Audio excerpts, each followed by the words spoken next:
नमस्कार दर्शक बंधु आज हूँ नवेम्बर मास 8 तारिख शनिवार। आज दिन टॉप 25 बड़ खबर उपरे आसतु नजर पकेबा। भिडियोटी को शेष पर्यंत देखंतु। मात्र किछि समय मध्य जानी पारिबे संपूर्ण खबर। ता पूर्व चैनल रे नुआ थिले सब्सक्राइब पाखरे आसुथिबा बेल आइकन को ऑन करि रखंतु। एमिति प्रतिदिन लेटेस्ट न्यूज सर्वप्रथमे देखिबा पाई। तेबे आसंतु संपूर्ण खबर उपरे नजर पकेबा। प्रथम खबर, मुख्यमंत्री कहिसंती 2024 परे सड़क निर्माण क्षेत्र में अभूतपूर्व विकास हेउची। 11 वर्ष रे 60% सड़क निर्माण हेबो। देश पाई गरीब विषय से सड़क करीब अभियान को स्तुति करिसंती। तांको योजना फल रे भारतर सड़क नेटवर्क आज विकसित हेउची। ओडिशा को आगकु नेबा पाई सरकार लक्ष्य 2019 सुधा 1000 कमी नुआ रास्ता तैयारी करिबा। पोर्ट रेल और सड़क विकास हेउची प्राथमिकता। 2014 रु 2024 मध्य 10,000 कोटी टंका ओडिशार सड़क भित्तिभूमि पाई मिलिछि। परवर्ती खबर, नुआपड़ा निर्वाचन पाई मैदान गरम। गुरुवार प्रचार करुथिले मुख्यमंत्री मोहन माझी। आज दलीय प्रार्थीଙ୍କ पाई भोट मांगिबे विरोधी दल नेता नवीन पट्टनायक।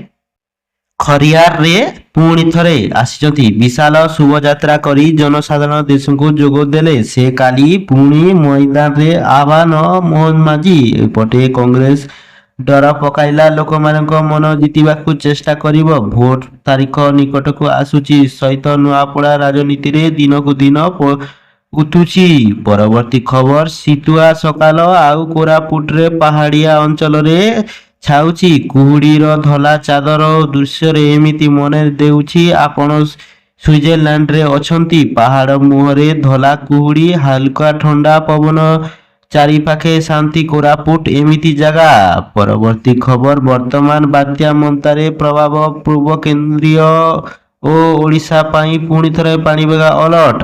डबल लघुचाप संभावना पानी विभाग कहूची। 14 तारिख रे एक लो प्रेशर एवं 19 तारिख रे आखापाखी आउ गोटे लघुचाप सृष्टि होगाकू जाउची। यह 12 तारिख दक्षिण पूर्व बंगोपसागर अग्रसर हेबो बोली अनुमान करा जाउची। राज्य रे शीत फेरिबारु आसुथिबा बेले 14 रु 20 तारिख मध्य तीव्र शीत लहरी अनुभूत हेबो। परवर्ती खबर, भुवनेश्वर रे भारतीय रोड कांग्रेस सम्मेलन रे उद्घाटन कले केंद्र मंत्री तीन डरकी। से कहिले सड़क निर्माण पाई आर्थिक अभाव नाही, किंतु विलंबित निष्पत्ति हेतु काम आगकू बढ़ुनी। से कहिसंती ओडिशा पाई घोषणा कले 1000 कोटी टंकार अनुदान। एपटे मुख्यमंत्री मोहन माझी कहउचंती 2029 सुधा ओडिशा रे 1000 किलोमीटर रास्ता निर्माण। परवर्ती खबर, नुआपड़ा निर्वाचन को नहीं कटकणा डका करदेले राज्य मुख्यमंत्री अधिकारी।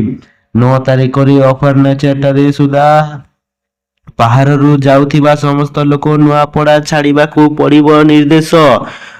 सुस्थ दाबी करी रहिबाकू जे चेष्टा करिवे सेमानकू मेडिकल बोर्ड पक्षरु परीक्षा कराजिबो। ए पर्यंत नुआपड़ा रे वैद्यक जिनिस जबत रे बड़ फलाफल। जबत हेउची 1 कोटी 22 लक्ष टंका सहित प्राय 1 कोटी 32 लक्ष टंकार मतदान अन्य सामग्री। मीडिया को मध्य दियागला कड़ा निर्देश।